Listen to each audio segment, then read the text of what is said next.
અહીંયા આગળ બ્રિજનું કામ ચાલુ છે. જો કે તમને આગળ જઈને બતાવું, ડાયરેક્ટ 7 રસ્તા સર્કલ બ્રિજ નીકળશે અહીંથી સીધું, અને સીધું ડાયરેક્ટ નીકળશે અહીંથી હાજી અલી. આ રવિ સામે બ્રિજનું કામ ચાલુ છે. હું ત્યાં જઈને તમને બતાવું. બ્રિજમાં આ લોકો આવું એટલું જાડું લોખંડ વાપરે છે ને કે આ ક્યારેક મતલબ તૂટવાની ક્યારેય શક્યતા નથી રહેતી, કેમ કે આ લોખંડ એ રીતના વાપરે છે. એટલું મોટું છે આ જાડું લોખંડ. જો તમે આ એરિયો છે મહાલક્ષ્મી 7 રસ્તા સર્કલ, ને અહીંયા બ્રિજનું કામ ચાલુ છે ને લોખંડ કેવી રીતના આ લોકોએ ગોઠવું છે તમે જુઓ. આ જુઓ ગોઠવણી કેવી છે આ લોકોની. ને આ બિલ્ડિંગો તમે ગાઈસ જુઓ, અહીંયા કેટલી મોટી મોટી ઊંચી બિલ્ડિંગો છે. આ જુઓ ને આ રીતના આ લોકો બ્રિજનું કામ ચાલુ છે ને અહીંયા લોખંડ આવી રીતના આ લોકોએ ગોઠવું છે. ને આ બ્રિજ ઉપર કેટલો પણ વજન આવે કોઈ દી તૂટવા ના કરે.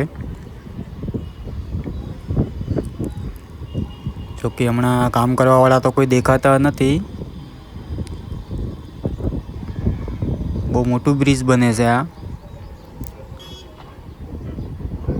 આ લોકોએ કેવી રીતના ડિઝાઇન કરીને કરી હોય એવું લાગે છે. ગોઠવી છે કેવી રીતના એને ગોઠવણી તો જુઓ તમે. આ જુઓ અંદરથી આવું દેખાય છે. કેમ ગોઠવું છે લોખંડ.